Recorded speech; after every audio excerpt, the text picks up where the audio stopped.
उत्तर प्रदेश की बात करेंगे, जहां पर बीजेपी मिशन मोड में है। लखनऊ से दिल्ली तक बैठकों का दौर चल रहा है। रविवार को यूपी कार्यकारिणी में बीजेपी अध्यक्ष जेपी नड्डा ने हर नेता को सुना, हर नेता से बात की। अब ऑपरेशन सुलह को फाइनल रूप दिया जा रहा है। कल दिल्ली में जेपी नड्डा से केशव प्रसाद मौर्य, यूपी बीजेपी अध्यक्ष भूपेन्द्र चौधरी मिले और अब लखनऊ में बैठक हो रही है।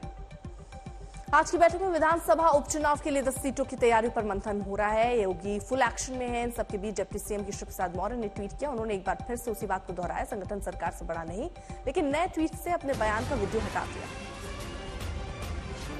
बड़ी खबर इस बीच आपको बता दें कि लखनऊ में यूपी बीजेपी की बड़ी बैठक लगभग 11 बजे शुरू होने वाली थी। नए ट्वीट में मौर्य ने अपना वीडियो हटाया, जिसमें उन्होंने संगठन के बड़ा होने की बात कही थी। अब से 3 दिन पहले ये बयान यूपी के डिप्टी सीएम केशव प्रसाद मौर्य की ओर से दिया गया था। कल शाम उनकी नड्डा से मुलाकात हुई है। उसके बाद आज यूपी को लेकर जो 10 सीटों पर उपचुनाव होना है, उसको लेकर बड़ी बैठक होनी है। तैयारियां क्या होंगी, किस तरह की स्ट्रैटेजी और रणनीति होगी, इस पर बीजेपी अब काम करना चाहती है। और बैठक से पहले केशव प्रसाद मौर्य का ये नया ट्वीट सामने आया है।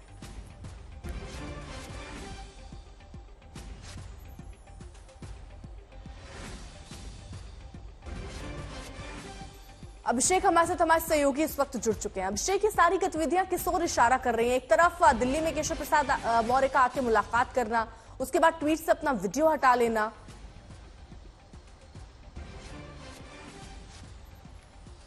देखिए, बिल्कुल ये इशारा तो जरूर कर रही है कि कुछ ना कुछ चल रहा है। अगर ये बात खुद मंच पर केशव प्रसाद मौर्य ने उस दिन कहा कि संगठन सरकार से बड़ा होता है, कल भी था, आज भी है, आज भी रहेगा, उसके बाद अगर आज उस बात को ट्वीट करते हैं तो ईश्वर इशारा करता है कि जहां मैसेज पहुंचाना था वो अभी वहां पूरी तरह पहुंचा नहीं है। वो कौन है? क्या किसी बड़े शीर्ष नेतृत्व को बताना चाह रहे हैं या फिर कार्यकर्ताओं को एक बार फिर से कॉन्फिडेंस में लेना चाहते हैं? ये बात साफ पूरे तौर पर नजर आ रही है कि कार्यकर्ताओं की नाराजगी, कार्यकर्ताओं के विषय, सामंजस्य की कमी, संगठन और सरकार के बीच का जो तालमेल इस लोकसभा चुनाव में खासतौर पर कम दिख रहा था, उसको वो फिर से जग जाहिर कर रहे हैं। लेकिन ये जरूर है कि इन सब के पीछे कुछ बातें ऐसी हैं जो अभी तक सामने खुलकर नहीं आई हैं। कल जो बैठक हुई खुद राष्ट्रीय अध्यक्ष के साथ, अगर केवल एक उप मुख्यमंत्री मिलने जा रहा है या प्रदेश अध्यक्ष जा रहे हैं, तो कुछ एक ऐसे विषय है जो 1-on-1 यानी कि आमने सामने बैठकर साफ करने होंगे और यही माना भी जा रहा है। बयानबाजी को लेकर के भी बात कही गई कि इस पर अंकुश लगना चाहिए, फोकस इस समय उपचुनाव होना चाहिए। यही कारण है कि 5 कालिदास मार्ग में बैठक का दौर शुरू हो चुका है। तमाम प्रभारी मंत्री पहुंच चुके हैं, मुख्यमंत्री ने कमान ले रखी है। लेकिन जो पीछे चल रहा है वो फिलहाल अभी पूरे पुख्ता तौर पे कह पाना मुश्किल है। लेकिन ये जरूर है कि बिना चिंगारी की आग नहीं उठती और चिंगारी लगातार पिछले 2-3 दिनों से उठ रही है, जो शांत नहीं हो रही और ये इशारा करती है कि कहीं ना कहीं लौटेंगे आपके पास। पीयूष मेरे सहयोगी इस वक्त दिल्ली से जुड़ गए तमाम जानकारी के साथ। कल शाम जो केशव प्रसाद मौर्य की बैठक हुई जेपी नड्डा के साथ, पीयूष, उसके क्या मायने हैं? क्या केशव प्रसाद मौर्य को एक बड़ी जिम्मेदारी उत्तर प्रदेश में देने की तैयारी है या फिर उन्हें कुछ नसीहतें और हिदायतें दी हैं जिसके चलते उन्होंने अब अपने नए ट्वीट में वो विवादित वीडियो हटा दिया है? जी बिल्कुल, बड़ी जिम्मेदारी जहां तक बात है, इसको लेकर राजनीतिक गलियारों में काफी चर्चाएं और इसीलिए कल 1-to-1 बैठक भी जेपी नड्डा के साथ हुई केशव प्रसाद मौर्य की, जिसमें प्रदेश अध्यक्ष भी मौजूद थे। सूत्रों की माने तो इस बैठक के दौरान केशव प्रसाद मौर्य ने बताया कि इस वक्त किस तरह के हालात हैं, कार्यकर्ताओं में अगर रोष है तो वो क्यों रोष है, स्थिति क्यों हुई 2024 के लोकसभा चुनाव में इस तरह की बीजेपी की, और साथ साथ उपचुनाव को लेकर पार्टी की क्या तैयारी है।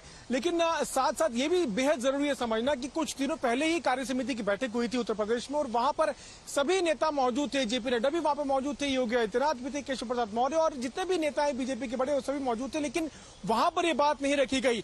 जैसे ही बयान जो केशव प्रसाद मौर्य ने दिया कि संगठन जो है वो सरकार से बड़ा होता है, उसके बाद राजनीतिक भूचाल सा आ गया और उसके बाद हमने देखा कैसे केशव प्रसाद मौर्य को दिल्ली बुलाया गया और उनकी मुलाकात जेपी नड्डा के साथ हुई।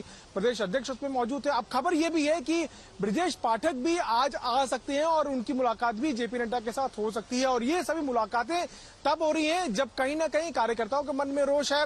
हम देख रहे हैं कई ऐसे बीजेपी के नेता उत्तर प्रदेश में जो निकलकर सामने आ रहे हैं, वो ये कह रहे हैं कि कई ऐसे कार्यकर्ता हैं बीजेपी के जो वहां के प्रशासन से नाराज है, वहां के जो अधिकारी हैं वो अभी भी अपने ढंग से काम करते हैं। तो इन सभी चीजों के बीच में ये मुलाकात कई मायनों में बहुत महत्वपूर्ण है।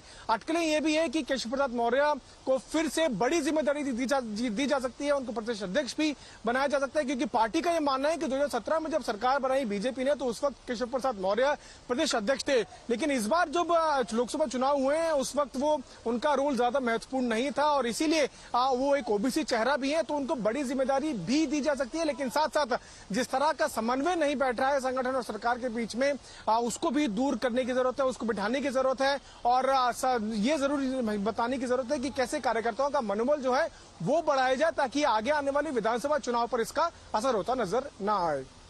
अभिषेक, क्योंकि देखिए एक तरफ केशव प्रसाद मौर्य यहां आकर मुलाकात कर रहे हैं, संगठन में एक अच्छी पकड़ उनकी मानी जाती है, कार्यकर्ताओं से सीधे तौर पे उनका कनेक्ट माना जाता है। दूसरी तरफ जहां एक तरफ ये सारी चीजें चल रही, दूसरी तरफ योगी आदित्यनाथ अपनी तैयारियां कर रहे हैं, वो यहाँ मंत्रियों के साथ मुलाकात करेंगे, आने वाले उपचुनाव के लिए तैयारी कर रहे हैं। तो ये सब कुछ साथ में हो रहा है या अभी भी मतभेद है जिनको सुलझाने के लिए और कदम उठाने की जरूरत है, क्योंकि आगे उपचुनाव है जिसके लिए जब तक साथ नहीं आके लड़ेंगे तब तक इसका खमियाजा जैसे लोकसभा में उठाना पड़ा वैसे उपचुनाव में भी उठाना पड़ सकता है।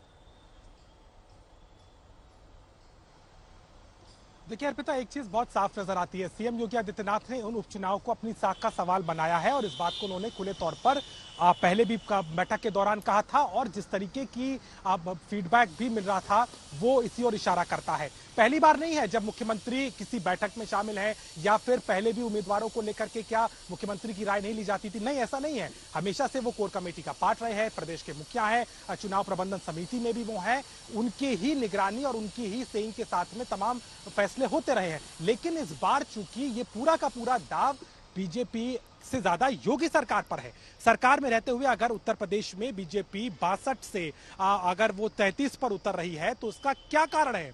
73 जो 2014 में पाया था वो 33 पे आ रही है, 40 सीटें हो जाएंगी अगर 10 सालों में देखें, तो ये बहुत बड़ा सवाल है। तो उपचुनाव में चूंकि बहुत महत्वपूर्ण सीटें हैं, मिल्कीपुर की सीट है जो कि अयोध्या की सीट है, जिससे जीतकर अवधेश प्रसाद अयोध्या में से आज फैजाबाद से आज संसद पहुंचे हैं, तो उस नैरेटिव पर भी कहीं ना कहीं काम करना होगा। और एक और महत्वपूर्ण बात नजर आती है, अगर संगठन के तौर पर भले ही तरजीह देने की बात केशव प्रसाद मौर्य कर रहे हैं, लेकिन ये बात में कोई दो राय नहीं है कि कार्यकर्ता हमेशा से ही केशव प्रसाद मौर्य को देखता रहा है। 2017 के चुनाव में जब बीजेपी को प्रचंड जीत मिली थी उस समय भी कुछ ऐसा ही उत्साह था कार्यकर्ता में, जो एक सुर में केशव प्रसाद मौर्य के साथ खड़े थे, लेकिन एक खेमा योगी आदित्यनाथ के भी पक्ष में था। लेकिन एक अपने आप को आरएसएस का और खासतौर पर संघ के साथ साथ बीजेपी का कार्यकर्ता बताने वाले केशव प्रसाद मौर्य कई दिनों से हम देख भी रहे हैं, ना तो किसी तरीके से सरकार के किसी बड़े कार्यक्रम में पहुंचे, 2 कैबिनेट बैठकों में भी उनकी मौजूदगी नहीं थी, लेकिन कार्य समिति के मंच पे कार्यकर्ता की आवाज बन के उस बात को दोहराना, आज फिर ट्वीट करना, ये सीधे तौर पर इशारा करता है कि अभी भी जो है इन विषयों को लेकर के वो संजीदा है। ठीक है।